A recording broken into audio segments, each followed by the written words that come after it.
A lovely good morning and welcome to the Camnet Breakfast Show. I'm Patrick Soko and today I'm joined by Nelson Zulu. It is another positive Thursday and we talk about nothing but governance, policy and politics.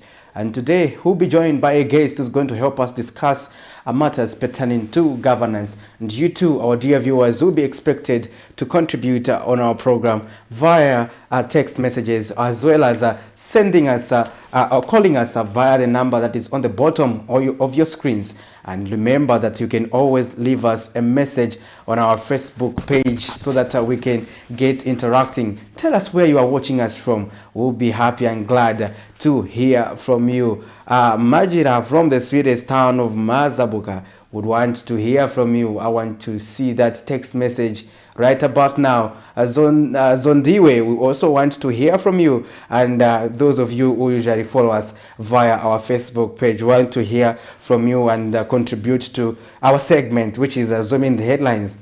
As we take a look at Zooming the Headlines, we want to get your opinions pertaining to some of the stories that we'll be looking at that we're making the headlines here on the Camnet TV main news. And we'll also be looking at how the Kwacha will be performing a little later. But before that, let me just say hi to the young man himself, one Nelson Zulu. Good morning. Good morning, Mr. Soko. How is it going? It's a pleasure to always be sharing the set with you. And you know, you get to tap in one or two things and keep the levels of positivity in check and checking yourself to ensuring that, okay, I'm ready to do this. And exactly. I can safely say I'm ready to do this. It's a positive Thursday. It's a positive Thursday. The audience have to look forward to that positive Thursday because, look, I'm even smiling. It's not that I'm smiling because we're in the festive season. Come on. Yeah. Indeed, talking about the festive season, Nelson, we've been emphasizing on the need for people to drive safely.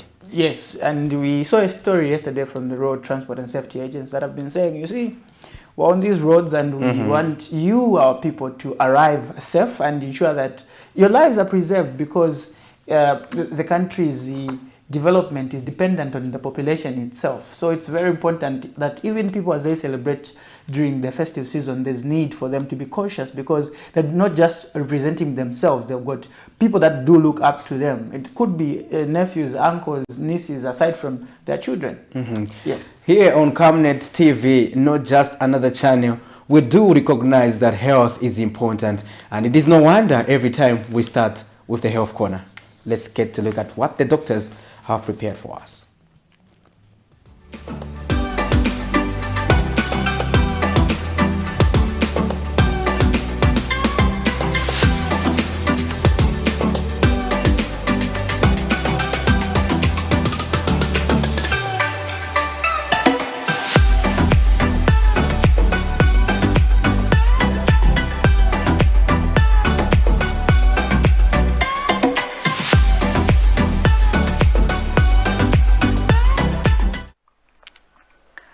Hi, good morning and welcome to the Health Corner here on the Breakfast Show. I am Dr. Nakubia Namfaya. So this week we have been talking about stroke and we discussed what is stroke. We say the stroke is a condition that occurs when there is blockage in the brain that leads to a brain damage or a bleed in the brain that causes brain injury. So we also say that stroke patients would have certain symptoms and signs, and we said some of the signs of a stroke is that somebody might have paralysis on one side of the body where they're not able to move their arms and not able to speak well. And if you ask the patient to smile, they might not be able to smile as well.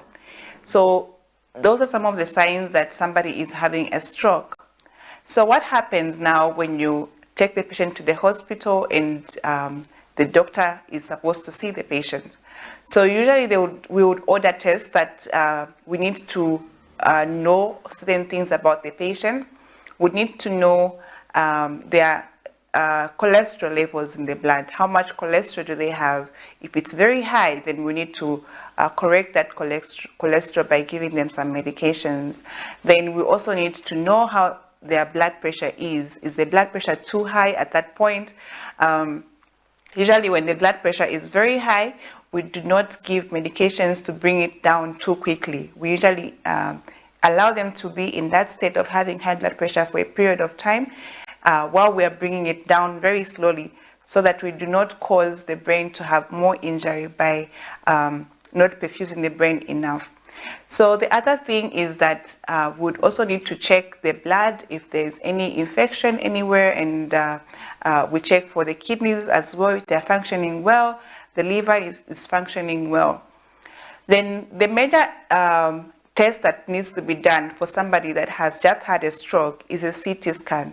So it's important that we should be able to do the CT scan and check the brain to see the extent of the damage, and to also be able to see what type of stroke they're having. Is it an ischemic stroke, or is it a hemorrhagic stroke?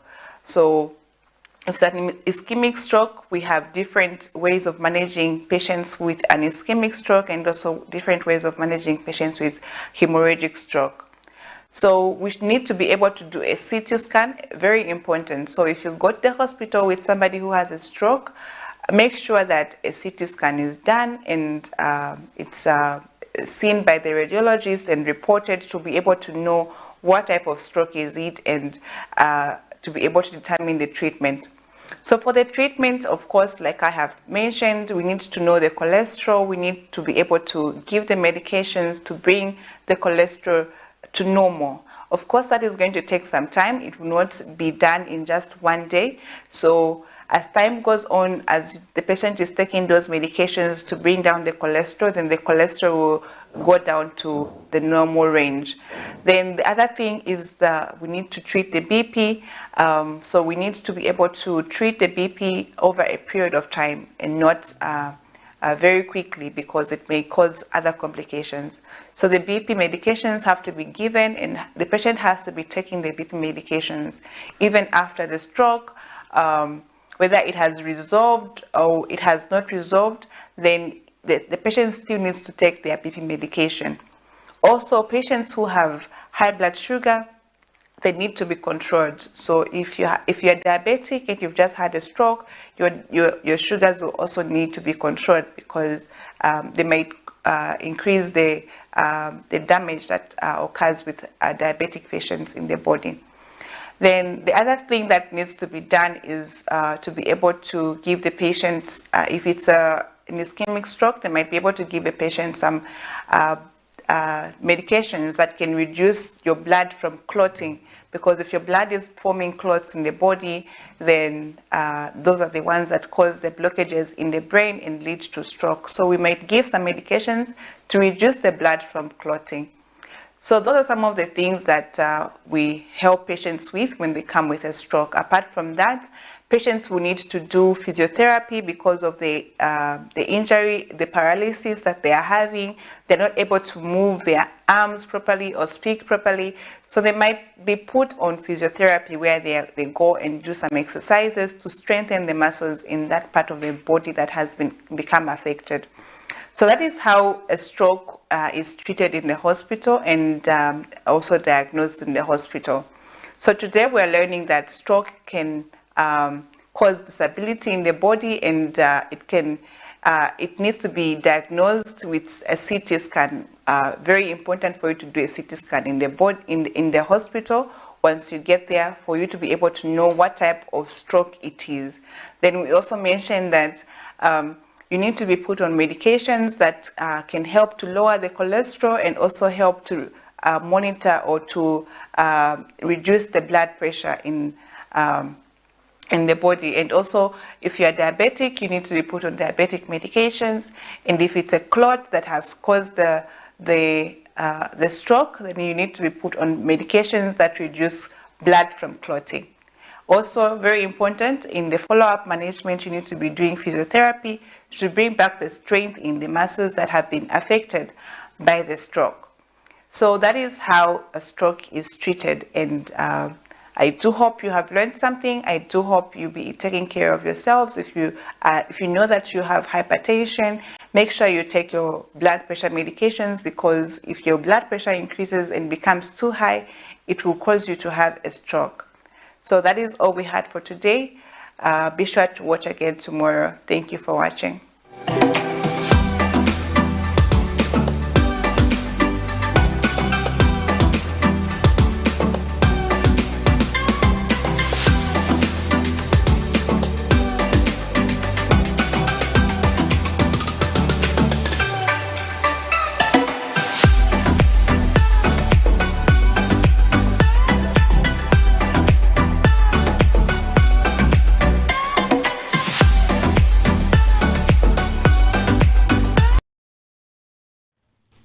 There you have it. That was the health corner with the doctor there. I hope you did manage to get one or two things. And remember that this is not a final explanation. You also always have to seek medical attention. But we just give you tips and understanding so that you are aware of your body, yourself, and sometimes if you notice something, that's why we do provide this segment so that you can get abreast. Next year, rather, you need to expect more on the health corner because we are rebranding it and making sure that we accommodate more doctors and more health organizations to be giving us health tips and so that we contribute together towards creating a health society. Right about now, Nelson, this is the time when we get to know how the culture is performing. Yes, and we get to ask if it's gaining strength or it is going weaker and weaker. Yes. Well, the euro is buying at 27 kwacha 0.43 ngwe and selling at 27 kwacha 0.97 ngwe. The Great British Pound is buying at 31 kwacha 0.69 ngwe, selling at 32 kwacha 0.31 ngwe, and the South African Rand is buying at 1 kwacha 0.37 ngwe, selling at 1 kwacha 0.39 ngwe. The United States dollar buying at 25 kwacha 0.03 ngwe and selling at 25 kwacha 0.52 ngwe. This is according to what has been updated as exactly at 7:14 this morning. Remember that these exchange rates, they do vary from bank to bank, and surprisingly enough, we're almost hitting 26.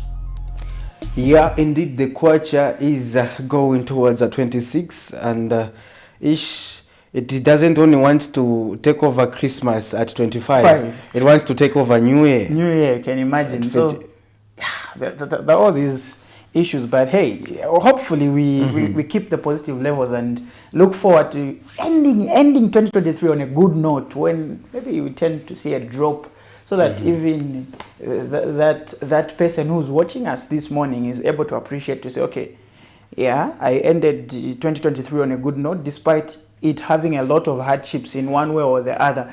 When we look at maybe the economic happenings of the country and all these issues brought together, and at the end of the day, you just say, okay, Ebenezer did it for me. But most importantly, it's an aspect of maybe having life. But you see, these hardships are always going to be there, but we keep the positive levels high and see if efforts that are being implemented by the central bank as well as the government at large really are trickling down in terms of people getting to feel the impact of those efforts in a good way, and how the kwacha is continuing to fare on the international market when it comes to ensuring that we see a stabilization even before we close the year 2023. I know a lot of resolutions have been put in place, and people want to maybe see certain things that they didn't do in 2023 being done in 2024. Indeed, and talking about just that, Nelson, we have had interesting developments, and we saw that the International Monetary Fund, IMF, also approved the second battle funding to Zambia, which is to a tune of 187 million US dollars, and that is also good news. And this means that Zambia has been on track in implementing the IMF program. So no wonder they have gotten this another credit facility. However, this is also a positive sign. I hope it will also have some positive indicators on our economy. But our economy is confronted with both domestic and international challenges in the financial sector. So it is not easy to really make traction. pertaining to stabilizing the local currency. But we always have to be optimistic and continue to see what interventions our government is putting in place to just make sure that the kwacha gets to the winning ways. And we just have to look at another story, talking while we are still on the business issue, where we saw government says low statistical literacy has led to limited use of official statistics in policy decision making and evaluation of development programs. Minister of Finance, Acting Permanent Secretary Administration and Planning, Loisa Mulube, says the low uptake of official statistics reduces effectiveness of development interventions. She made the remarks during the opening of a media seminar on statistical literacy in Chongwe Wednesday morning. Mr. Mulube adds that the media needs to be empowered in statistical data interpretation in order to expand opportunities for data usage and promotion of partnerships between users and the producers. So we are going to look at this story and we'll be back on the other side. We have so many interesting stories on Zooming Headlines segment. Keep it on Camnet TV. According to the Act, the National Statistical System is responsible for planning, collecting, compiling, producing, analyzing and disseminating official and unofficial statistics. Ladies and gentlemen, every member of the NSS has a responsibility towards the development of statistics in the country.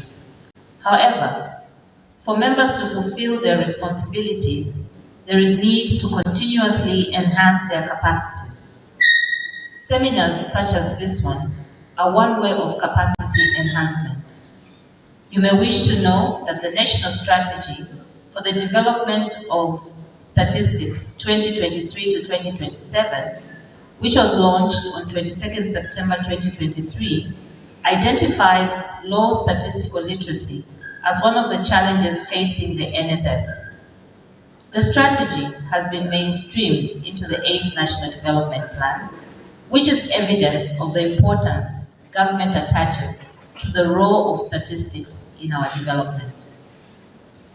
Ladies and gentlemen, the low statistical literacy has led to the limited use of official statistics in policy and decision-making, planning, monitoring and evaluation of development programs. This has in most cases led to reduced effectiveness of development interventions, thereby adversely affecting development outcomes. Wow.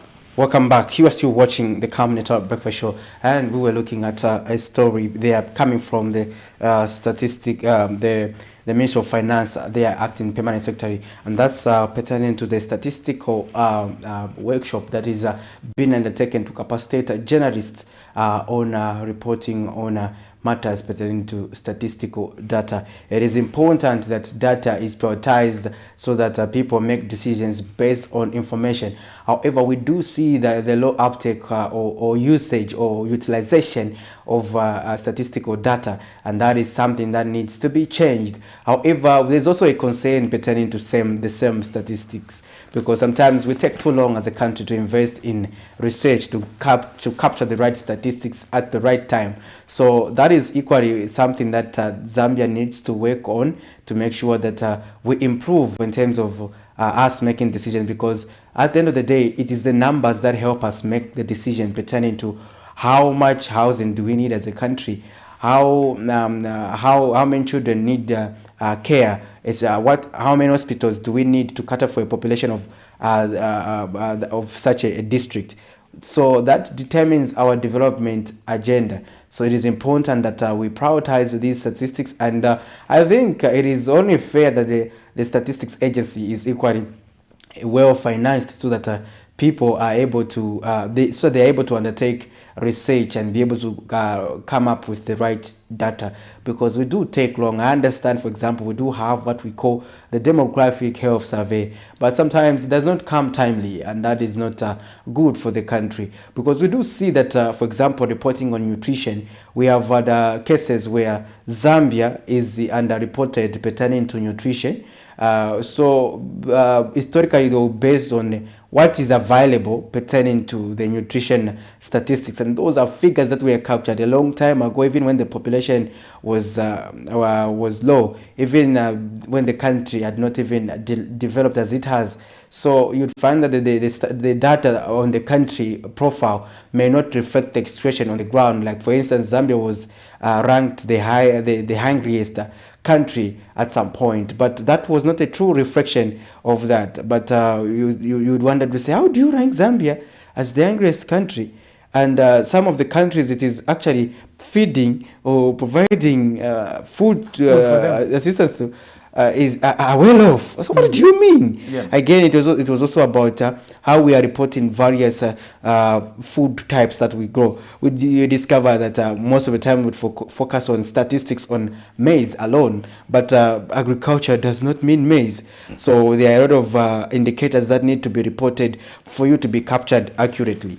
Yeah, indeed. And talking about issues relating to statistics, I think even the last time when we had Mr. Patrick Msoli from the Zambia Land Alliance, he also alluded to the fact that, you see, as a country, we're still lagging when it comes to having statistics that are current and up to speed in terms of the current happenings, in the sense that even up to now, we don't know how much land should be made available in as far as agriculture is concerned, and should be made available to the youth for industrial use and any other issues. So I think it's very important that people are equipped, and not just people, even we ourselves as journalists, because we do play a very pivotal role of ensuring that we inform as well as educate the masses out there and what should be done. Indeed. So we're going to look at 3 stories that we're going to play back to back, and these are stories that were making headlines here on the Camnet TV main news last evening. And we'll start with a story where a 59-year-old senior citizen, Teddy Simwanza, has testified before the Lusaka magistrate that her 13-year-old daughter testified before the court under duress from enforcement officers. This is in the matter. Mr. Simwanza is facing 1 count of incest on allegations that he had carnal knowledge of his biological daughter under the age of 16. Mr. Simwanza, however, testified before the court that allegations that his daughter contracted HIV from him is irregular. And another story, the Lusaka Magistrate Court has committed the Ministry of Finance Assistant Director Mildred Mwila Kasase and her 20-year-old son Madiba Alex Zuru Jr. to the High Court for allegedly murdering her husband Alex Zulu. Appearing before Magistrate Mwandu Sakala, the accused are alleged to have, on the 29th of July 2023, jointly and while acting together, murdered Alex Zulu. So and lastly, there's another interesting story that we had in last evening, where President Hakainde Hichilema with immediate effect terminated the appointment of Lieutenant General Colin Barry as Zambia Air Force Commander. The President has since appointed Major General Oscar Nyoni as Zambia Air Force Commander and has since promoted him to the substantive rank of Lieutenant General in the Zambia Air Force. The head of state has appointed Brigadier General Arthur Kararuka as Zambia Air Force Deputy Commander and has since promoted him to the substantive rank of Major General in the Zambia Air Force. Let's have a look at these stories. We'll be back on the other side. 59-year-old senior citizen Ted Simwanza has opened his defense before Lusaka Magistrate Mutinta Mwenya with a call for the court to consider that his daughter, allegedly to have been sexually abused, gave her testimony under pressure and intimidation from law enforcement officers. He testified that the daughter gave her testimony under pressure because she was in custody for 10 months. Mr. Simwanza, however, testifies that he was framed by his brother, John Sichanda, a senior accountant at the Ministry of Finance and National Planning, and the arresting officer when she allegedly lied that she came to his home to help his children after lodging a complaint that and made his 12-year-old then daughter pregnant, when in fact not. Mr. Simwanza tells the court that he was arrested on 28th July 2022 on allegations that he was disturbing the investigation of sodomy and incest. The litigants did not want the case to be before the court. In his testimony, he also refutes the medical doctor's earlier testimony from the University Teaching Hospital UTH that the 13-year-old girl was sexually abused by him and that she was infected with HIV. Mr. Simwanza questions why Dr. Rokaya Ginwala did not examine the hymen tear and discharge which was allegedly found on the girl to determine who was behind the alleged sexual abuse. He, however, tells the court to take the semen for testing and stands ready to be investigated because he is living in fear after he was allegedly petrol bombed on allegation that he infected the daughter with HIV. Defense in this matter continues on 10th January 2024. Nelson Zulu for Camnet News, Lusaka.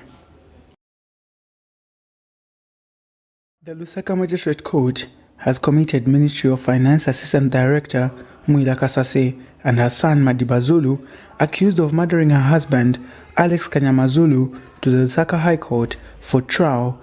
Ms. Kasase, 48, and her son Madiba, 20, are charged with murder contrary to Section 200 of the Penal Code, Chapter 87 of the laws of Zambia. Allegations are that Mildred Kasase and Madiba Zulu, on July 29, 2023, in Lusaka, jointly and whilst acting together, did murder Alex Zulu. When the matter came up before Magistrate Mwandu Sakala on Wednesday, 24th December 2023, she read out the charges and particulars of the offence, and the two accused persons told the court that they understood the charges leveled against them, but the accused could not take plea before Magistrate Sakala, as the offence is only triable in the High Court, and as such, the court committed the duo to the Lusaka High Court for trial after receiving the committal certificate from the Director of Public Prosecutions, DPP, Gilbert Piri.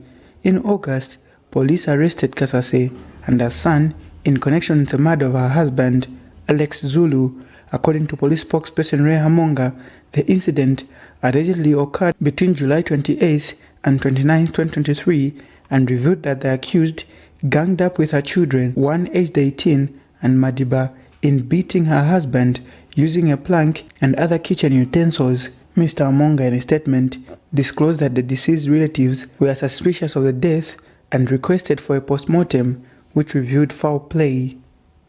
Nelson Zulu for Camnet News, Lusaka.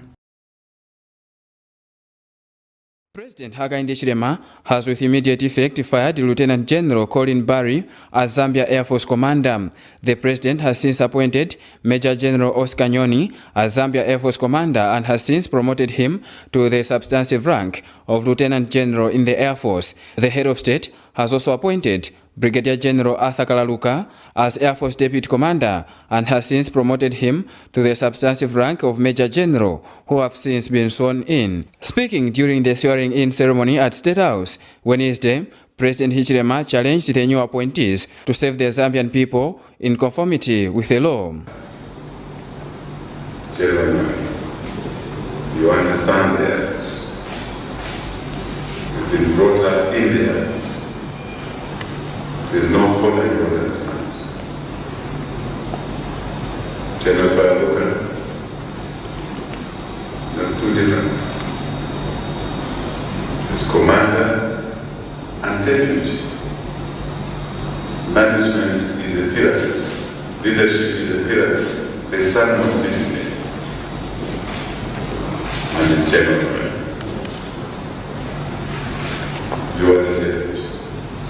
There should be no confusion about what citizens expect is teamwork with a clear focus. Meanwhile, the newly appointed Air Force Commander, Major General Oscar Nyoni, has pleaded to do his best to secure the country's airspace. We are very grateful for this appointment from the Commander-in-Chief and the responsibility that he's given us, the two of us, to be able to lead the Air Force.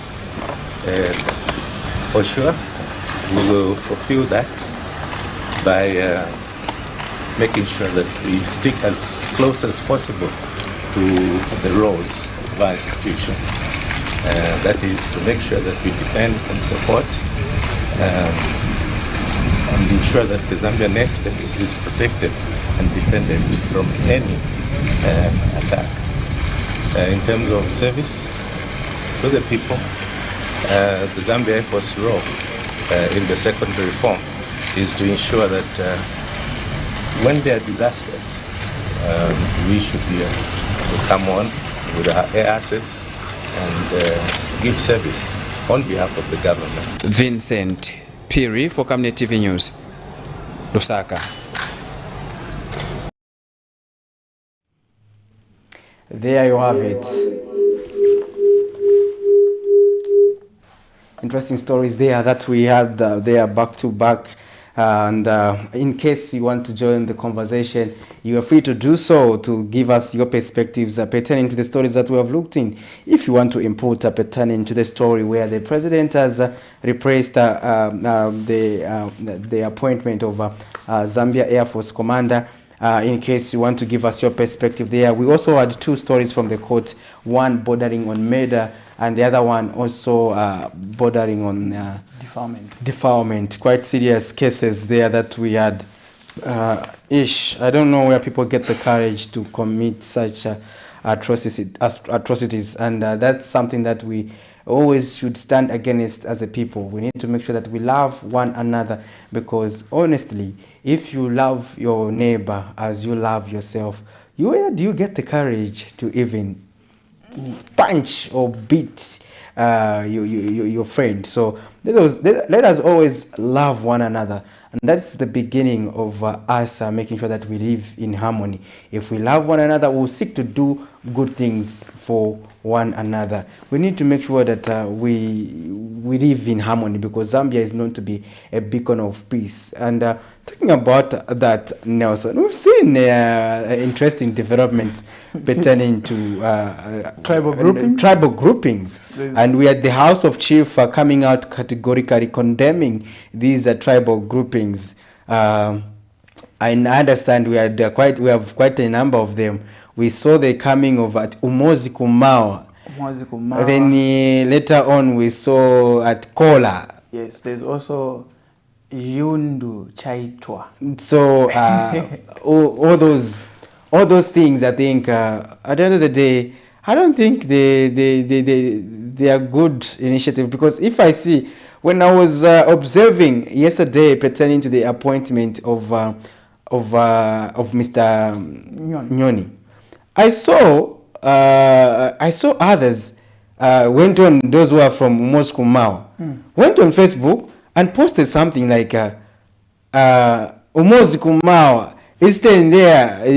No. Is this what we are going? Is that what that organization stands for? I think it's high time that even those that want to be part of this country as leaders in future, or those that are in the political sphere, should also understand that politics of decisiveness or division really isn't that one should promote. We should learn from the genocide that happened in Rwanda. Why I say so is that those groupings are not of national interest. Exactly. Because for instance, if you are people from Eastern Province advocating for development, the good thing to do is you make everyone who belongs to Eastern Province to be part of the group. Then you together as a group, or as a pressure group, as a movement, you lobby for development from the central government or from the local authorities. You lobby for development. Unlike a situation where you say only us who are coming, who are Easterners.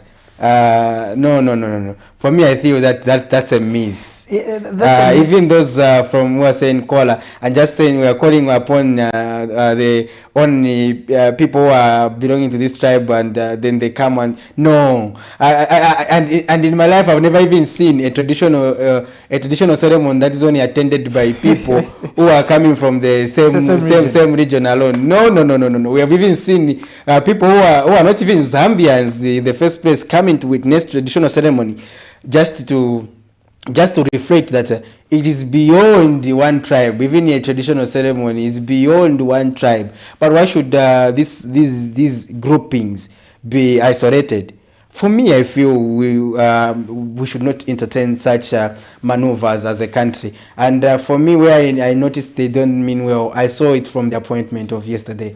I don't think they mean well for this country. Definitely. And the Mozi Kumawa name also, it's not a good name. I think you can just come in and say, they say, for example, what's wrong with you doing Eastern Province Development Movement? Exactly. What is wrong with that? Whereby everyone else who's in the Eastern Province, they can be wrong regardless of their tribe. But now, why should you be isolating tribes, and start lobbying for development? Is that a Zambia that we want? Definitely no. We want a united Zambia, and we won't be, I for one, Nelson, I won't be part of the Zambia that is divided. I have, as journalists, we have a real mandate to promote good governance and development. So, and division should not be entertained at all costs. Division should not be entertained at all cost, and just like our motto says, one Zambia, one nation. So why should we have these regional groupings engaging and really bringing some sort of havoc within the country, where now someone feels they're marginalized and this part of the country is the one that is privileged? I think those are not things that should be talked about. What is supposed to be talked about now is the issues relating to development. How do we develop as a country, and how do we get to unite? Because you put in for the fact that Eastern Province, well, before I even go any further, let's get to pick this call. Good morning, you're through to the Camnet TV Breakfast Show. Hello, good morning. Hello, good morning. We seem to have lost that one. Yeah. So I was just explaining on the aspect of, I don't even see the value of these regional groupings. Why? Because we do understand that each region is blessed in some sort of way on how they can bring development to the party. I mean, to the country, because we know that there's some parts of the country that are well vested when it comes to agriculture. We know that there's some parts that are well vested when it comes to mining. Now, how do we come together as a people and build on from the one Zambia, one nation motto? That is one thing that should be very looked at. And to me, it doesn't really make sense that one should be saying, no, I'm from this end, I'm from this other end. Then it means the one Zambia, one nation motto should not we're killing the spirit. Exactly. It shouldn't be there, because this is one thing that we inherited, and as citizens that inherited that motto, we should preserve it. Imagine, imagine. And then I decide that I'm a member of Mozi Kumawa. My wife is from Northern Province. Then what does that mean? Division in the house. They are the husband and they are not sharing the same perspective. No, it doesn't make sense. Doesn't make sense. I think those who are behind those movements, they should rethink their movements. I think our forefathers like KK. Well, let's get to pick this call. Good morning. Good morning. You are through to the Camnet TV Breakfast Show. Tell us your name and where you're calling us from. Yes, I'm calling from Kawe. My name is Samende. Go ahead with your... to contribute. Yes, you can go ahead, sir. Okay, please. Yes, we can hear you loud and clear. You can go ahead. I can go ahead? Yes. Yes, you can go ahead. Here is my contribution. The topic under discussion is very relevant. And I'm proud of you, the presenters who are youths. You have noticed that the Mozi Kumawa, the Kola nonsense, these are tribalistic movements which have no place in the future of this nation. I have confidence in the youth of this nation, because they are the ones who voted and kicked out the nonsense which PF had degenerated into. But we should not end there.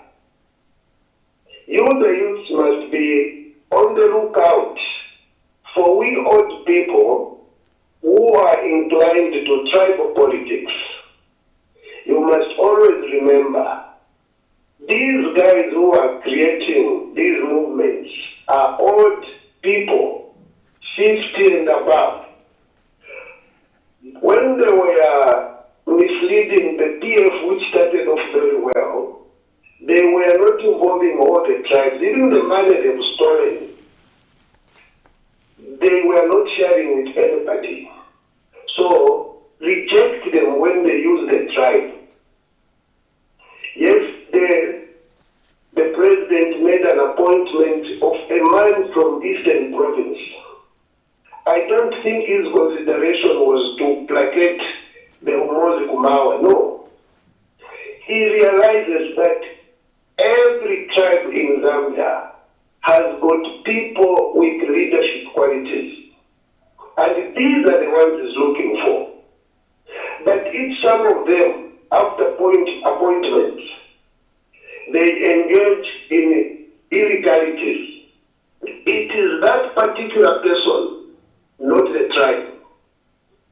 And I'm glad that you representatives, you understand this position, and you are representing our youths to reject these tribal inclinations. Thank you very much.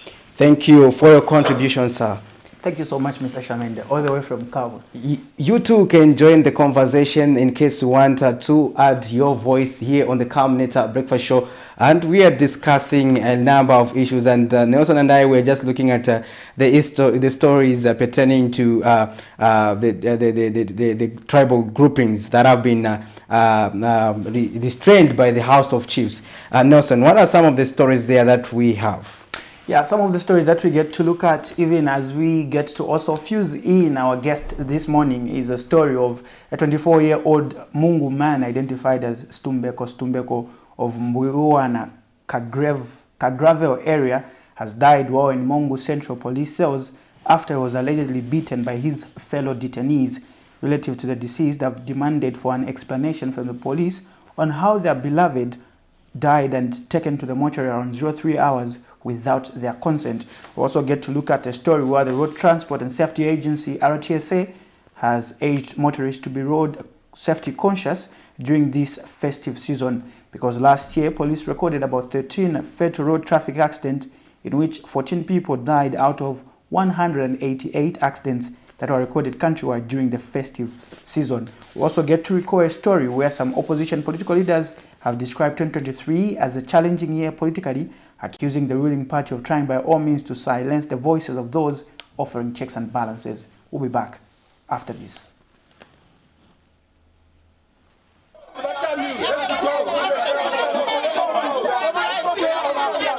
They have unintentionally gathered here after receiving the news of their brother, son, uncle, and friend to have been allegedly beaten up by fellow inmates in the Mungu Central Police custody in the early hours of Sunday, 17th December 2023. The deceased is identified as Stumbeko, aged 24, of Kagravel in Mbuwana. The family members have told this reporter that the body was later deposited in Lewanika General Hospital mortuary without the consent of the relatives. The boy they told us that the boy has been beaten in the cells by the fellow inmates who were there. That's how our brother died. But upon he dying, the police, they are saying that he died around 03 hours from the time the police didn't inform us or call the family members. We are just informed that the body has been taken to the mortuary without the consent of the relatives. Hakuna mtu yaenda kuizi mama seozi. Ahuwa kuti abamutu. Na mwaruzi bela mtu yahuwa kwale kwa maseozi. Anafua immediately mpokola wana nwantobola wamata kuyoeza control situation. Chole luko mwakilaru tabeza halile kustumbeko kuli kikundata. He was brutally beaten to an extent of looking like someone who was on a road traffic accident in a car that has several times turned, and the blood is still coming out. We are asking the government to take a step because this case will not end. Scores of relatives and community members have gathered at the Mungu Central Police in order to get a comment from the station command. The family members are since demanding for justice over the unexpected demise of their son. The police cells are very close, so if a person screams while he is being beaten, we are able to hear. We wonder why they did not do anything. They are saying that he was beaten up by inmates. We have refused that statement. We want government to look into it. What has happened wasn't good, because even others will be beaten like that. We don't want someone else to go through a brutal death while in police custody. What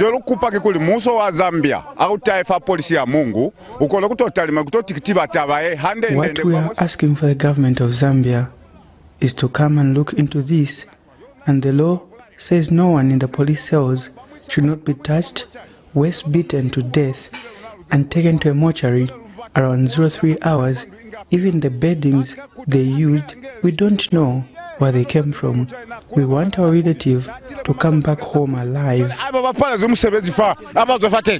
Efforts to get a comment from Western Province Commissioner of Police, Mr. David Chileshe, proved futile as he was reported to be out of the office, and Zambia Police spokesperson Ray Hamonga could not give a comment on the matter as he was unable to get in touch with Western Province Commissioner, who in turn could have given him full information of the matter.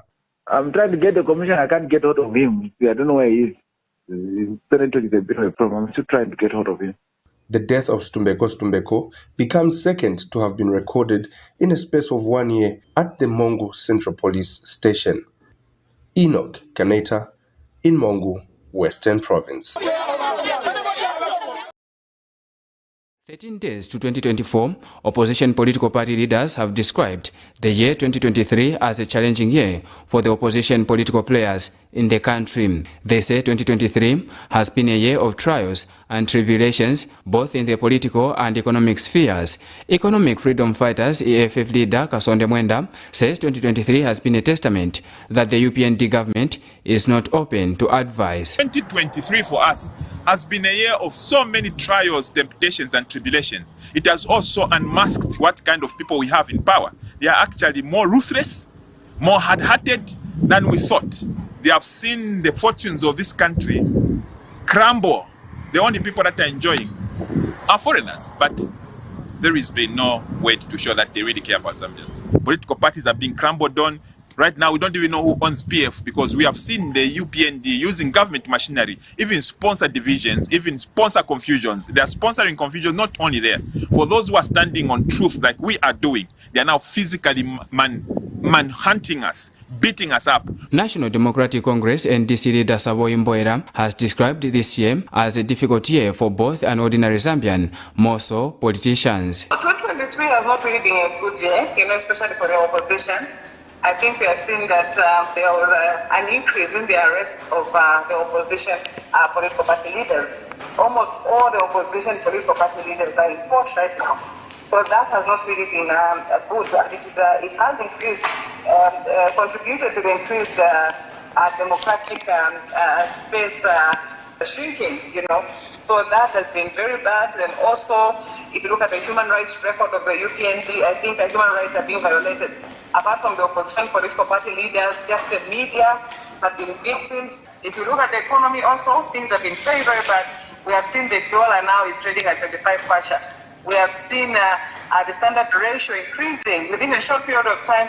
Meanwhile, New Heritage Party leader Chishala Kateka has spoken to the highly debated shrinking democratic space in the country. 2023 has been rather a challenging year for politicians and for ordinary Zambians. For politicians, firstly, because we've seen the shrinking space, democratic space, where a lot of politicians have been either destabilized or put in cells, not allowed to hold rallies, something that is very, very concerning. And we've seen the Mingalato of the UPND, which we are, as New Heritage Party, we are calling upon even ordinary Zambians to worry about and to do something about. And Citizens First President Harry Kalaba says the UPND government should do better in the coming year, especially concerning pieces of legislation like the Public Order Act to guarantee space for the opposition in the country. We are praying that come 2024, this government is going to annihilate the Public Order Act or the Public Gathering Act, whatever they want to call it. 2024 must be a year when this UPND government should stop talking the talk, but walking the talk. 2023 has been a politically charged year, with cries over the shrinking democratic space in the country being a motion of debate, which politicians and civil society organizations, among others, accuse the government of restricting the opposition from engaging their supporters. Vincent Piri for Camnet TV News, Lusaka. Well, there you have it. Those are some of the stories that were making the headlines here on the Camnet TV main news as of last evening. And you can continue giving us your comments and contribution to those stories, as well as we did promise you when we started the program that today we are going to have a guest, and that time has come. And today in studio we have been joined by Chama South Member of Parliament, Honorable Davison Mungandu, who is going to help us discuss issues bordering on politics and development. Welcome to the program, sir. Thank you. Good morning, our viewers. We say more kauli. Those who are watching us from Chama Lundazi, Maugabwanji, Chipata, and the rest of Eastern Province, Mabukabuti, Southern Province, Mujuleshwani, Western Province, and the Mwashukeni, Bembaland, which Bemba speaking areas, which include the Copper Belt and much of Mchinga, northern as well as Wapula Province. Northwestern, good morning, always pleasure. For the first time to be on this Christ-based, Christian-based TV channel. We thank God. The Bible says, only the fool says tomorrow he will wake up and do that. The wise, like us who come from the Eastern Province, say God willingly. And we thank God we have this brand new day. Indeed, Honorable, we have this brand new day, and we have to thank God for it. And talking about that, you started by, you outshined me and Nelson, because you managed to greet in about 5 languages. What is the importance of that? Because before you came, Nelson and I were reflecting on the emerging tribal groupings that are coming up. And as a lawmaker, what do you make of such maneuvers? These tribal groupings are not just emerging. They've been there for some time. It's just that they are now becoming more pronounced. And we want to urge all Zambians out there to reject tribalism in whatever form it manifests. In the past, you used to hear groupings such as Jondo, Jaitwa in Southern Province. Now we are seeing the emergence of Umozi, Kumawa. Others have taken advantage and decided to call for what they are now calling Kola Foundation. For your information, if you mention Kola Foundation, it might be the biggest movement. Why I say so? Because it extends up to Eastern Province. It's talking about the people whose origin is emanating from the Lualunda kingdom. Others moved as far as the Kush land in southern and northern Sudan, and they traveled and settled around Congo, and they spread southwards. Now you can imagine that settlement defines the entire of northern province. For all information, entire Mchinga, part, if not the entire Copper Belt, as well as part of Eastern Province, because it's only southern part of Eastern Province, which has a settlement of the Ngoni or Zulu originally speaking people who were running away from the Shaka Zulu wars in South Africa during Mfekani period. We had the Zwangendaba who died in somewhere near Isoka, Nakonde area. Others, Zwide and his descendants, they settled around the Ichpata Eastern Province. That's where you find the remaining Ngonis. Then we have the Chewas. So if Chewas who were already there, because the invaders were the Ngonis. So if we talk about us retracing our roots, and that is how we want to govern, that is against the constitution of this country. The preamble of the constitution is very clear. It states that Zambia will remain a unitary state. Any attempt to divide the people of this country is actually a criminal act. So in terms of representation at governance level, we have institutions that have been established by the constitution. The constitution establishes the offices of governance. It establishes the judiciary. It establishes the presidency. It actually prescribes how one can become a president. It functions in terms of the duties of the presidency are well defined in the constitution. It also establishes cabinet. It establishes National Assembly and their duties. It actually establishes the office of the Member of Parliament, of the Councillor, as well as the Council Chairman and their functions.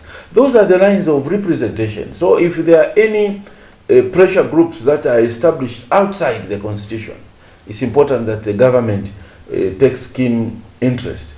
The worst part is to hear people's representatives talking about the division of this country. You just heard my good friend, we've nicknamed him Mukasenseli, Honorable Newton Samakai, Mwenilunga, Member of Parliament, who is advocating for regional administration. Does he know the consequences of that? There are some regions in this country, although in real practical terms, there is no land in Zambia which is not blessed. Almost everywhere we have mineral resources. If it's not mineral resources, we have water bodies that have a lot of resources in terms of fish. So there's no land that we can say is poor. It is us, our mines, which are problematic when it comes to managing the affairs and natural resources of this country. We've not matched up to the Western as well as the Middle East institutions which have been established specifically to make us remain where we are. So we need to start thinking outside the box. We need actually people who are ready to lay their lives for economic emancipation, not only of this country but the entire continent. So it's something that we need as a nation, especially our generation, should reject. If there are politicians that divide us, I think we have an opportunity in 2026 to remove such people. We are one Zambia, one nation. We should never talk about tribe. We should talk about someone's ability to contribute to the development of this country. What is this ability? We should talk about people's integrity. That is the first priority. Their sacrifice. You know, leadership is not about, it's like we've developed this pomposity to accumulate wealth, which is against the values and principles of our founding fathers. You can imagine I had my own late uncle who died walking in his tropicals, the late Neva Stembo, who represented Chama South for many years. And I've had so many we talk of my late uncle also, who was the director of intelligence in Kamema Nguni, may so rest in peace. These are people that sacrifice for this country without thinking about accumulation of wealth. But this generation, we seem to have missed it. leadership is about seeing the people that you are leading succeed. Are we seeing the people that we are leading succeed in this country? I'm sure Zambians are there to answer such a question. So for our generation, I can see we are all young. Let us not entertain any form of regional or tribalism in whatever form is trying to mushroom. Let us curtail it.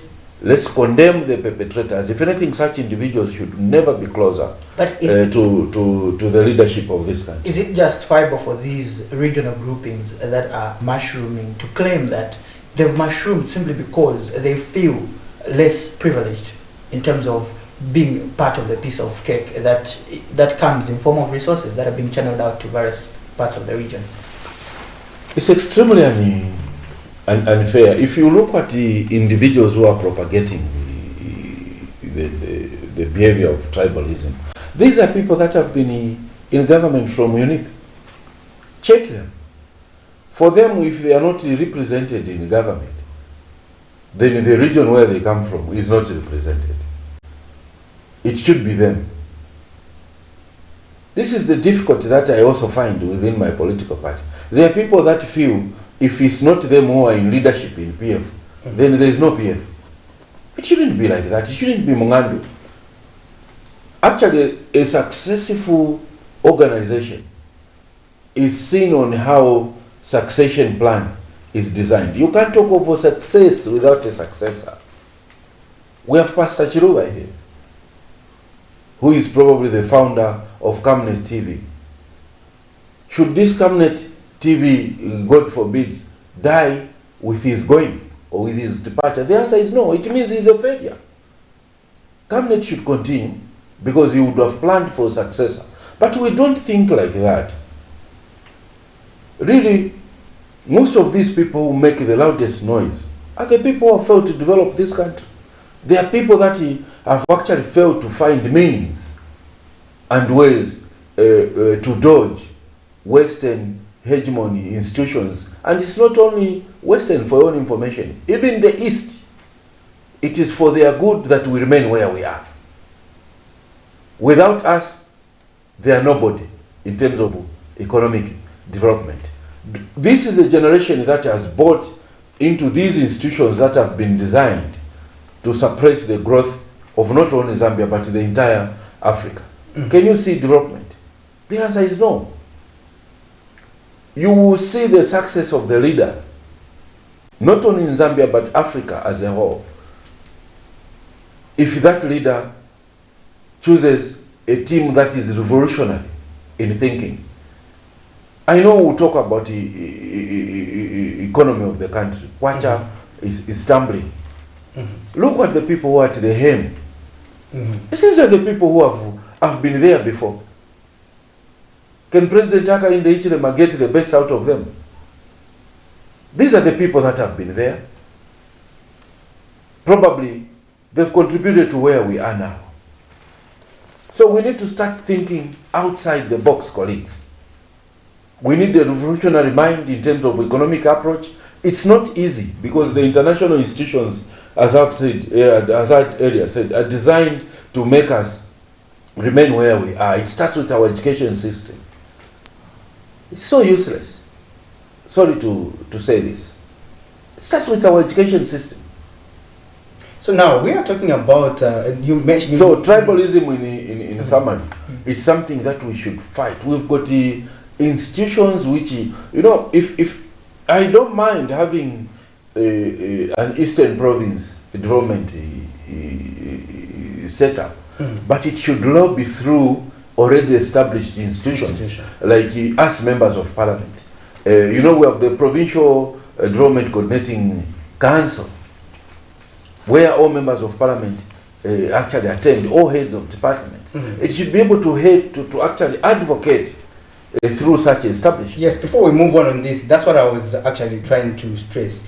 For example, if we are talking about Northern Province, you know that we have Easterners who are in Northern Province, Southerners. People are coming from all parts of the country who are in Northern Province. Yes. So when you create a group that you want to lobby for development for Northern Province and you are excluding other people who are coming from other regions, what does that mean? You are in Eastern Province. In Eastern Province, there are people who are Bemba, for example.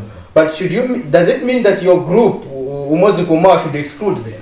Because if you are creating a group that is advocating for development, it means everyone else who's in Eastern Province should be part of it, regardless of their tribe or their color or their race, because the goal is the same.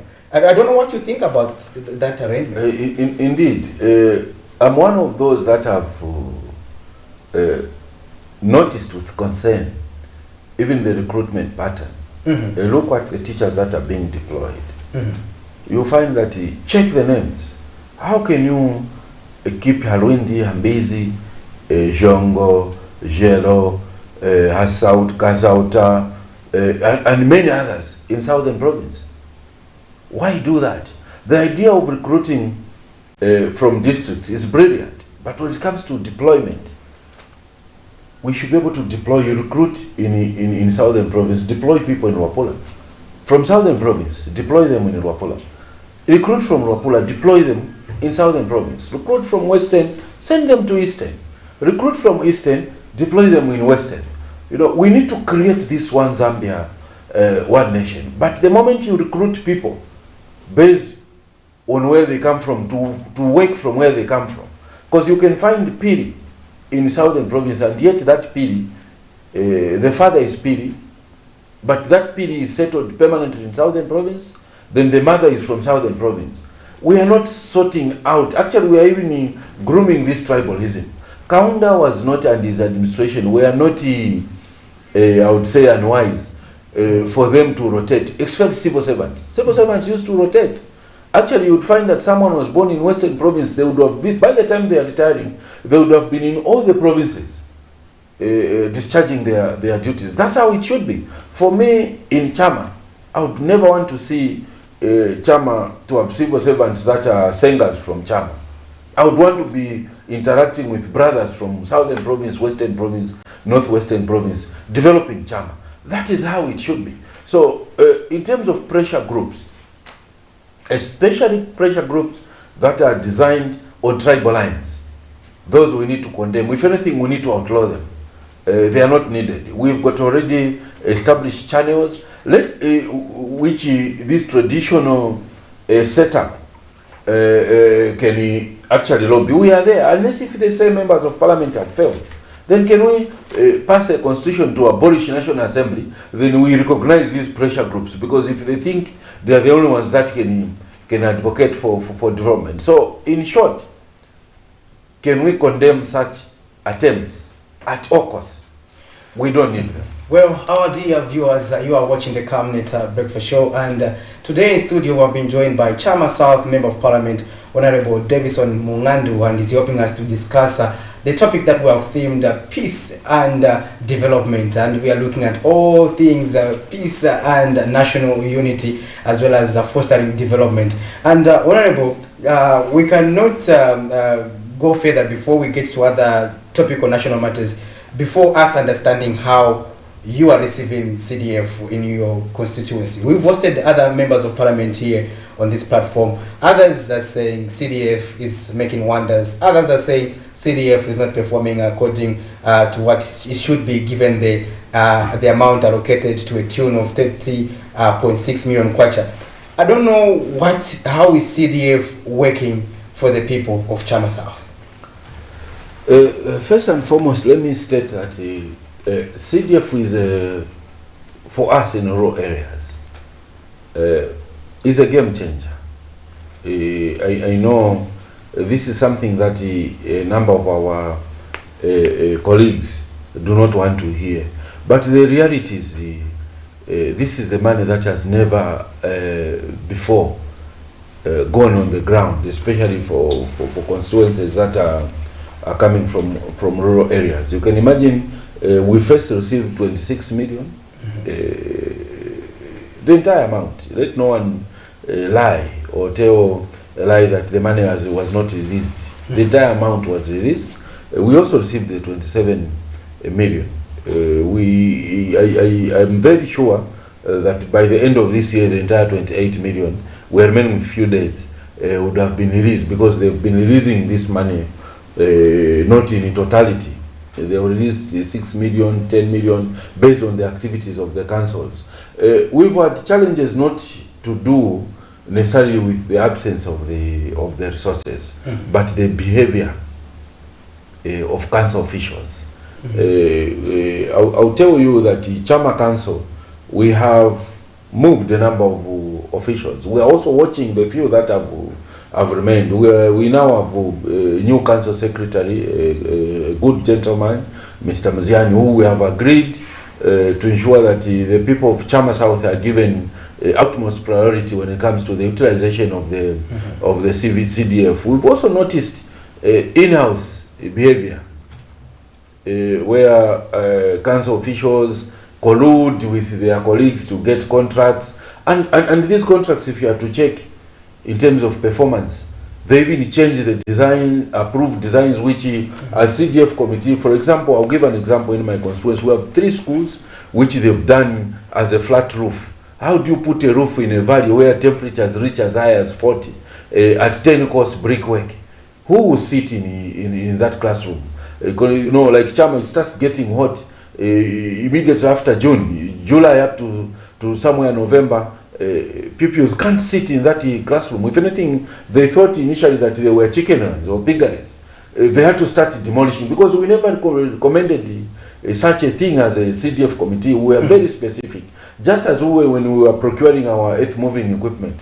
We, as CDF committee, people thought as members that let us identify a brand.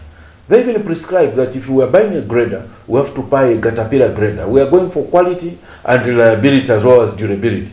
And we procured the Caterpillar graders that have been taken from CDF. Many schools are being built, sir. We are building more than 10 or 15 classroom blocks, not to mention desks. Desks have been delivered. If you go to Chitukula now, pupils are sitting on desks. Go to Tembwe, Chifunda, they've received desks. Others are yet to find out whether they've delivered them or not, because the objective was before the end of the year. That was a presidential directive that no pupil by January should sit on the floor. So desks are being delivered, and not only that, grants and empowerment. Our people, I'll mention one cooperative where they received their 40,000. Instead of them sharing, they said, "Can we reinvest in an agriculture?" They have a common holder, a small farm where they are producing groundnuts. In order for them to multiply that money, those are initiatives which we should be able to welcome, particularly in rural areas. Challenges are there to do with implementation, the behavior of council officials. No wonder I'll be appealing to Commissioner Local Government, as well as the Local Government Commission, as well as the Minister and the PSAs and Minister of Local Government. Immediately we bring to their attention these concerns. Let them act. If it means changing the law to ensure that those that are failing to deliver are kicked out of the system. You know, this is what happens in developed countries. In this country, people enjoy when they reach in their offices. The first thing they think is, where do we get the money, not how we deliver to the masses. Where there is no money, they just sit. Where there is money, you hear workshops, you hear trips, not work being delivered on the ground. You can imagine it took me as a member of parliament to know that projects which we approved in 2021 actually, 1.6 million kwacha which we had allocated, some projects have not been completed up to now. I was just talking to, there was that unfortunate incident that happened in Sesheke during a by-election, where Shapa Wakunuma and Mr. Lengwe, police officers, were fired. I'll tell you that Mr. Lengwe, we accommodated him in Chama quietly, and we gave him projects. But projects have stalled. From 2021 to date, is not completed a single project. And that is costing us as politicians. So these are things that not that the money was not there, the money was there. But once these contractors are given something, a down payment, they get the money and eat it and start waiting for another payment so that they eat. So it's something that we need. I've just singled out one person. There are many others that have done that. So we should be able to find a punitive way. And they connive with the council officials. You know, even if they have an insurance bond that they can cash, council officials will delay until that bond is debt is expired. They will not cash. So it's the government that is losing revenue. In short, we need a mentality that should be focused at saving the people, not ourselves. I want to tell you, I have to admit, most of the leaders we have, including those that are supposed to implement government projects, they focus more on themselves than the people that they're supposed to be providing services for. 30 million now should be able to change the face of the entire country, to be honest, in terms of the basic needs. Of course, capital projects, central government has to come in, because the CDF can't build bridges, for example, in Chama South. One crossing point maybe will cost 60 million, 30 million, and that's one crossing point. Maybe we have 3 or 4 of them. There the government has to come in. The main trunk roads, the Chama Lundas, cannot be done using CDF. Chama Matumbo cannot be done using CDF. Chama Chasefu Chikwa, Chasefu Chifunda cannot be done using CDF. It's the central government that has to come in. But CDF is something that is actually alleviating, if well utilized, the way us politicians want that money to be used or expended on our communities. Project well executed, well monitored, we move in one accord. Those are the administrative structures that we should put in place to ensure that our people get the highest, best use from this CDF. Otherwise, it's something that is welcome and something that should be supported by all well-meaning Zambians, particularly us politicians. Let's also move to the aspect of politics. You at some point quoted not to express willingness to recontest your seat in 2026. Is it attached to the allegation you alluded while on this platform that in your party you sense some dishonesty? It's not dishonesty. I don't believe, sir, in politics of vengeance, politics of hatred. I was not part of those that fought the UPND in terms of physicality. No wonder when I won my second term, the losing candidate took me to court. He failed to produce a single witness because everything, all the allegations that he had put in his writ of summons were all falsehood. He claimed that on the voting day, I visited some polling stations. And the truth was the opposite. I never visited any of those polling stations. So when he wanted to pick witnesses, everyone refused to say, why should we go and lie in the courts of law? We never fought. Instead, we embraced. I just met Moyo, who was in the campaign team at Kalingalinga of my colleague. Whenever we could meet, crisscross, the first thing I could do is to stop. Colleagues, we have cooler boxes with cold water. Can we share water with our colleague? With our colleagues, we could give them water. We hug each other. We chat just to get an update. How are the campaigns or colleagues going on? It is actually UPND that had even beaten people at Mabinga. Not our people being involved in violence. Neither was I. I don't think you've ever heard me insulting or doing everything. So why should I be in a political battle which is based on hate? More like I've lost something very big. You know, as I'm saying, at times we Zambians should remove certain rewards that comes with public office. I think only then can we attract people who hold our interests. So it's not about disloyalty or what, no. I still love our party PF. I would not want to go into details. Let me mention that I was suspended from the party for 30 days without being heard. For only information, the rules of natural justice. There's a legal term or Latin maxim, audi patent terram, meaning let a person be heard first before you can punish that person. But I would not want to go into details of what is happening in my party. My desire is to see my party resolve the challenges that is going through. First, we have to recognize, when you're in an organization, understand your followers. There are those of us who do not believe in machinations, especially within ourselves. We believe in transparency, love, and honesty toward each other. The moment there is machinations, you lose our trust, and you see us behaving in a certain way. And you have the right to conclude that we are disloyal, but you introspect. Have you handled the party affairs transparently? Your house at party level is not in order, undoubtedly, or someone might try to argue.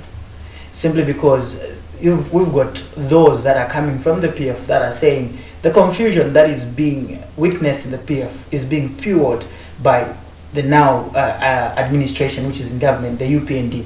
Do you feel the same status is your case? Is Mao Sampa being sponsored to ensure that there's confusion in your party? I'll tell you where that conclusion is emanating from. It's the security that the government provided to Mao Sampa's retreat at Mlongoshi Conference Center. That security is what, and what subsequently followed when he was returning to his Pan-African duties. He was also accorded that security. But can we interrogate further? There's a problem in my party. If you notice, there are certain things that you can only discuss in the bedroom. We do face challenges in our homes. We don't go public to announce everything that we are doing, that now my wife has insulted me. Now we are doing this. But this is what PF does. UPND also is doing its own job, but you will never see them as a ruling party posting everything that they do on social media. There's nothing that PF does that they don't show on social media. When Mao was having that retreat, what did they do? They posted, we are going to ensure that this doesn't take place. Can we mobilize? We scatter the people there. Mao is claiming that after he saw that, he called the police for protection. And when you go to court in such issues, government will justify that we received the request, these people wanted to start killing each other. We went there to protect Mao Sampa. That's why the best is to understand. For me, I've interacted with Mao Sampa. For all information, I've told people that Mao Sampa, even as late as yesterday night, was assuring me to say his goal, according to him, was to stop those that never wanted a convention after collecting his 200,000. They collected his 200,000 according to him. Then they sat. Mind you, Mao was part of the Central Committee. Mao, before he was expelled, was part of the Central Committee. According to him, according to his analysis, I want them to listen if they are watching. He said, we agreed as a Central Committee that we are going to have a general conference. President Edgar Lungu had stepped down. But there was dishonesty emanating from few individuals. They never, according to him, wanted a general conference. Instead, they kept on dragging. They started hammering whoever appeared to progress towards the general conference. And he gave examples. Honorable Anthony Kasandwe was appointed acting SG when a substantive deputy SG, after the court injunction against Nakachinda was obtained, was in detention. That is the Honorable Nixon Chirangwa, Kawambwa MP, Central MP. He started raising money and we started contributing. Apart from the money that is deducted, as members of parliament, we started contributing towards the general conference, and I'm among those who contributed. After they realized that this is what is happening, they removed him, immediately removed him. According to him, they said also the removal of the party chairman, Mr. Davis Chama, is because he was also for pro-convention. Then they wanted to just bring, I'm not against ECL. Actually, it is the people, the manner in which they handled ECL, that they put him in a mess. This is now coming from me, not from Maus, because we are in a mess now. Partly, it's historical, the behavior of some of our colleagues. That is what prompted Mao Sampa, according to him, to do what he did. And he's told me that he's willing, working with the party chairman, to ensure that we go for a convention.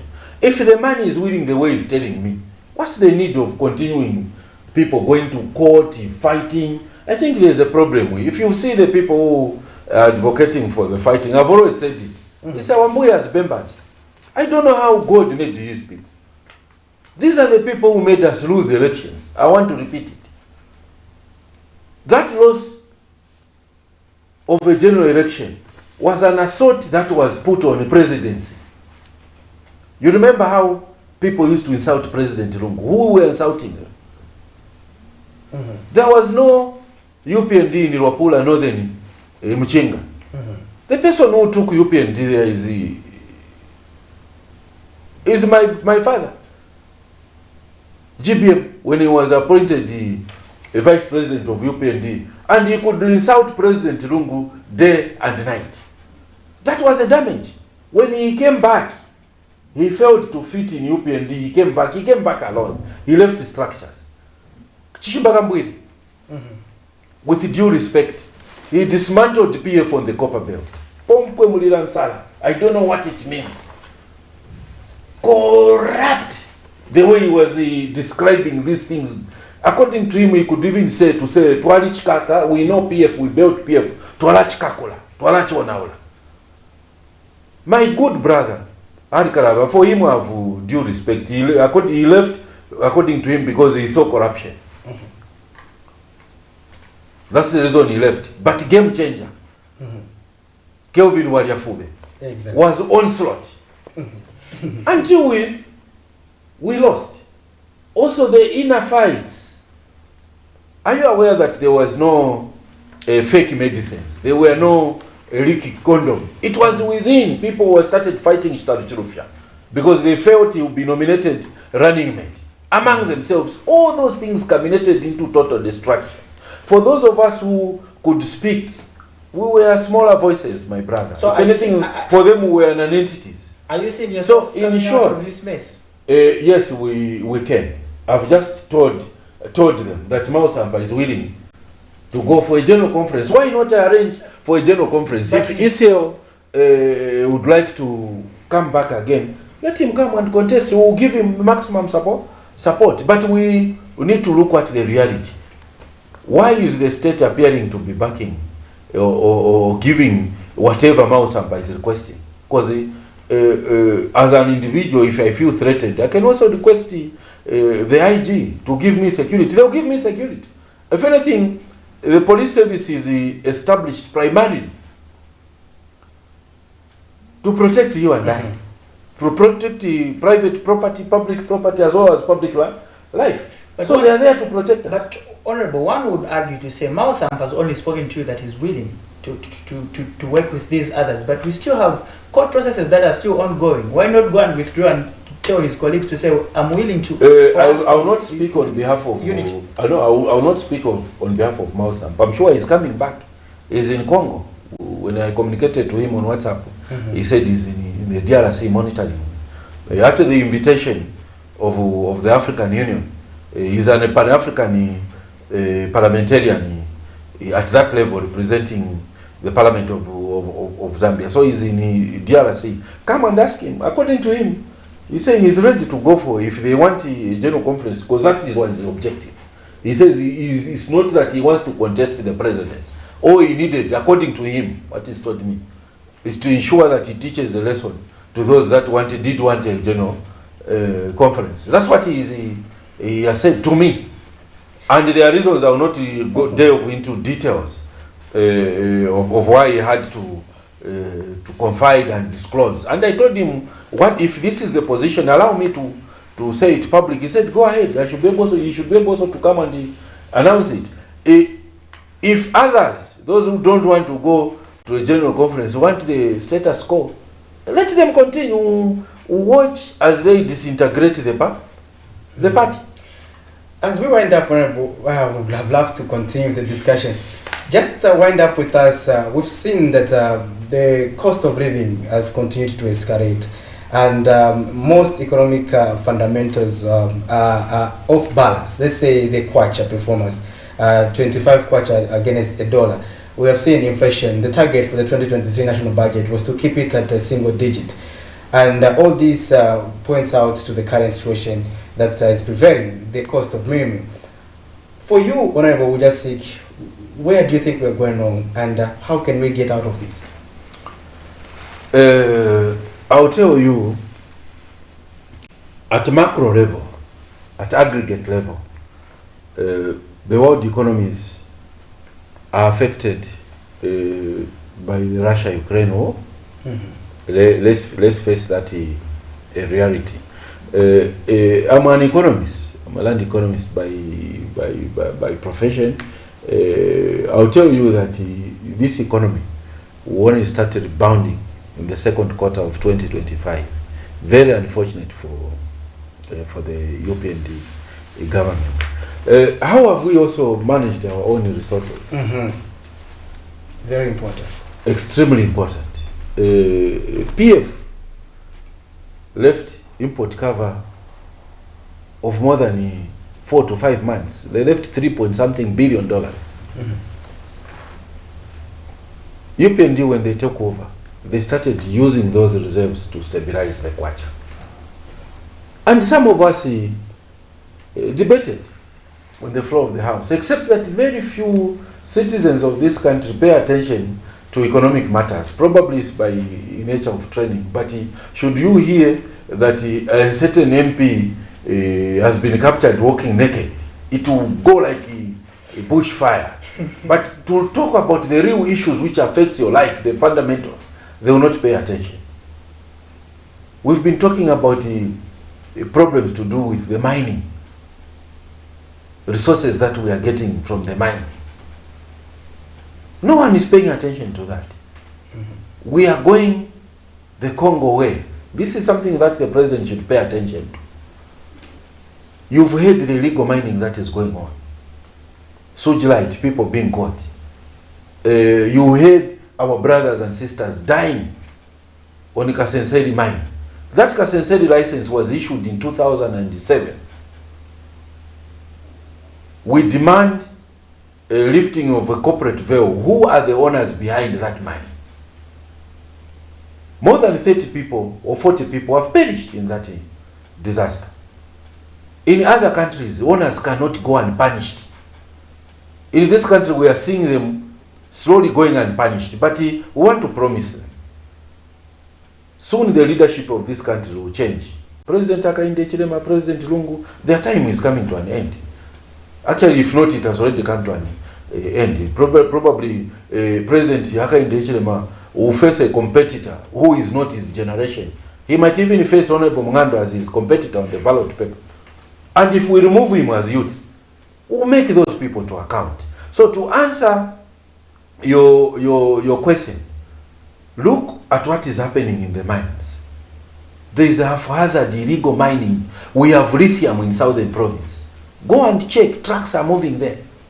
Who is mining? On the copper belt. What tax is that Kasenseri mining company paying?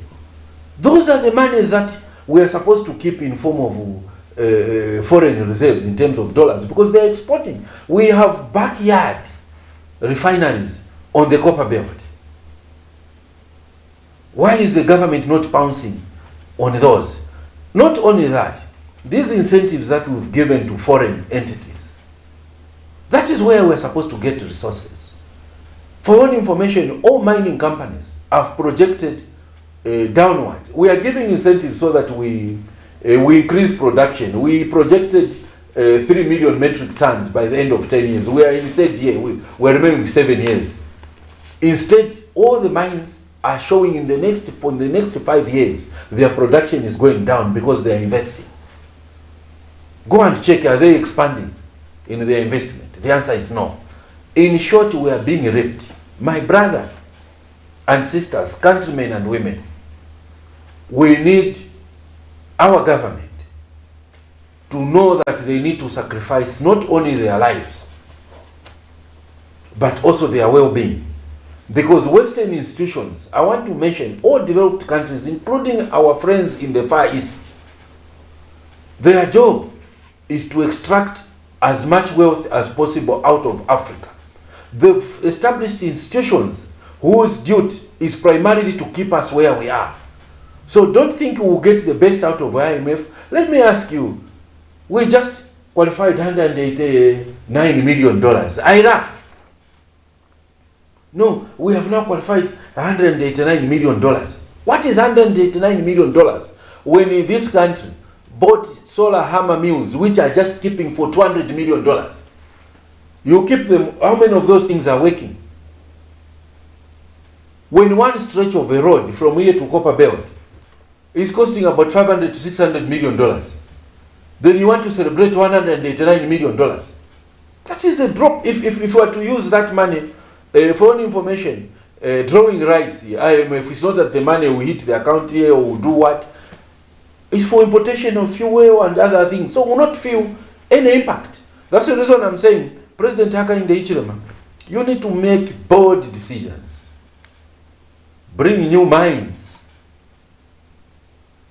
useful minds in certain positions. We should be able to industrialize, but that will be a war.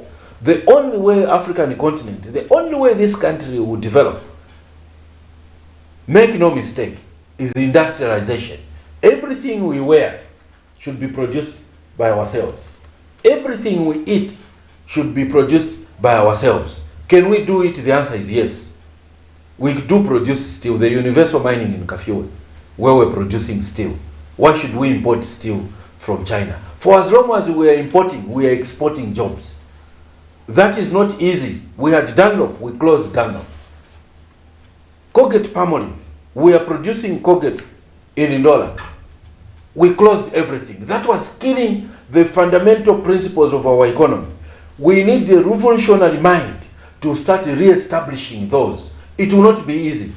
We need to reinvest in education. We need our capital. There is no foreign country which will help you to set up industries, but they will help you to do with monitoring and evaluation. Actually, they've even set up institutions. Come at Parliament, you find EU is the one that is funding the budget office, how you use your money. In short, they are controlling us. That's what I'm saying. We need to start thinking outside the box. Let's get out, design education systems which will make us industrialize. They will not allow it, but we need to fight to have it done. Only then. Otherwise, we can change 100 presidents. If we maintain the same system, today is President Hakainde Hichilema. We'll remove him, bring another one who will talk well like the way I'm talking. For as long as we don't change fundamental structures of our governance, forget. And to do that, we need to touch the institutions of governance. Who should spearhead that? It's the security wing, intelligence. Everyone that is well gifted academically should immediately be employed, identified quite early. This is what the Chinese do. The Chinese, in a primary school, you are already patriotic to your nation. They will take you through military training, a Chinese, so that your mind is shaped towards a greater battle at international stage. Look at what is happening in Ukraine. If Russia was weaker, do you think they should by now be completely done? that because they invested in intelligence in terms of information gathering, but also intelligence in terms of the grey matter of its citizens.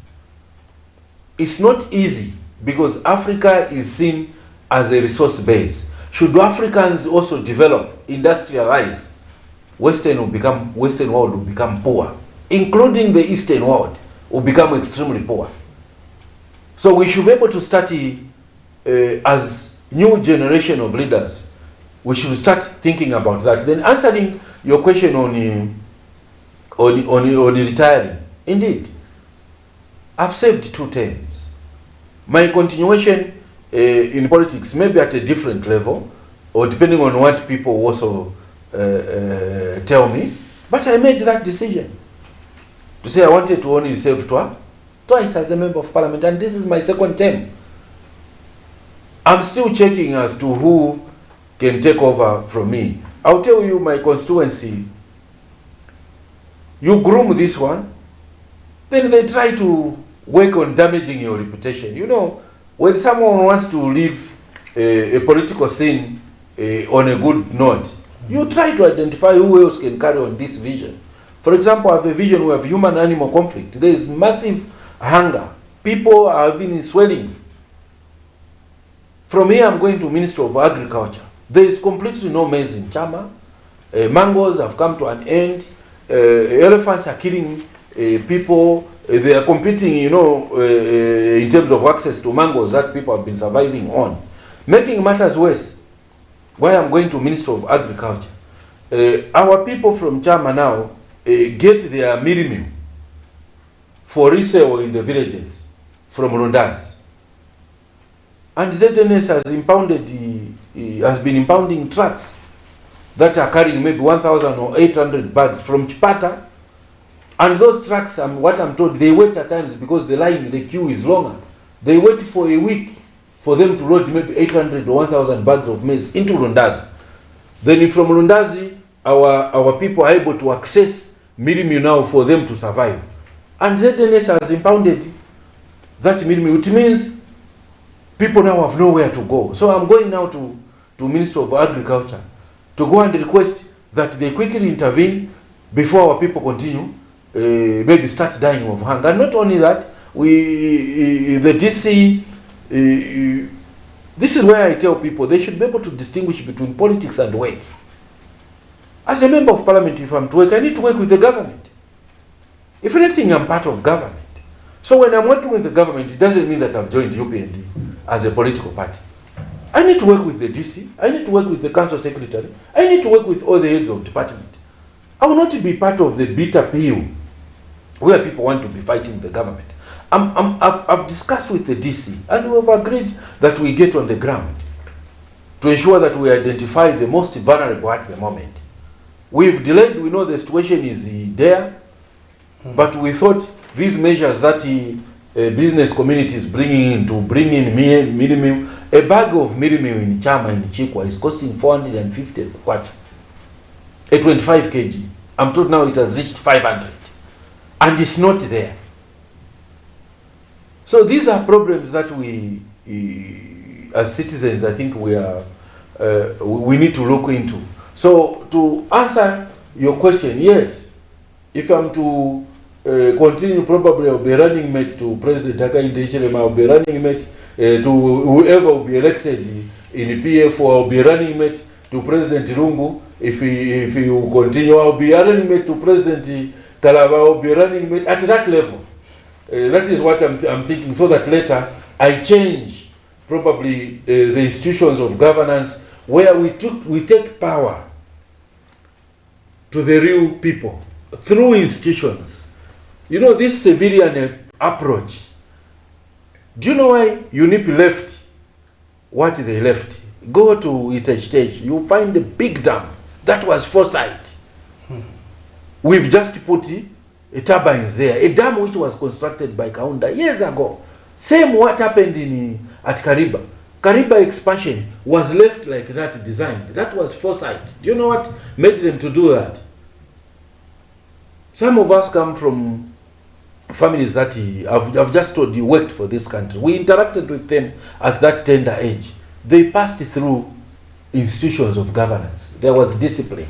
You can't leave everything to civilians to do whatever they do. And the West have designed it that way. Civilians to control intelligence, civilians to control the security system completely. No, it shouldn't be like that. It should actually these institutions to dictate and identify leaders who can conform in the vision of the country. And the vision of the country should be beyond 30, 40, 50, 60 years. This is what is happening in the US. If you don't fit, CIA will remove you. Assassinations even take place there. There was a president who was assassinated.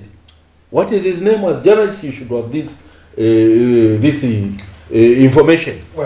So we need also to reach those levels. We are not saying people should be assassinated, but I'm just giving an example. If you go way off in the development trajectory of the country, you are completely removed. We need to so we want our generation to come and set up such a system where the presidency and the power should not be in one individual, but systems of governance. And systems have also to be designed to put in check whoever is going away out of the objective of the nation. So to do that, we need proper minds. So yes, I want to appeal to the people of Chama South. Let's work together. We want to, there's a problem of human-animal conflict, which I'm aware, which is actually causing the hunger situation in the constituency. We are coming on the ground to ensure that this thing is mitigated. There's also rampant deforestation. Right now, there are more than 30 people cutting timber in a very ecologically sensitive area. Ministry of Environment has issued a logging license from Chipata. So we are fighting huge battles. So in short, can we uphold one Zambia, one nation? Can we have a revolutionary minds and leaders to transform the lives of our people? It will not be easy. It will call for a second, what I would call antifada. Matthias have to be created, economic Matthias, because we'll be fighting a giant which is sucking the wealth of our nation. The mushrooming of tribal groupings such as the Kola, the Jundujaitwa, as well as that of Kumozi Kumawa has also brought this public debate that has ensued within the country. And today we had Chama South Member of Parliament Davison Mungandu just to help us understand the topic of fostering development and what exactly we need to do, and plus other topics that we're also looking at. And this is quite interesting that we did share a lot of insights, and to those that came through via phone call as well as comments on our Facebook platform, we do really appreciate. Do still make time with us. But remember, this has been Nelson Zul and Patrick Soko on the Thursday edition of the Camnet TV Breakfast Show, and we say thank you so much for your time. Keep it on Camnet TV, because Camnet TV is not just another channel.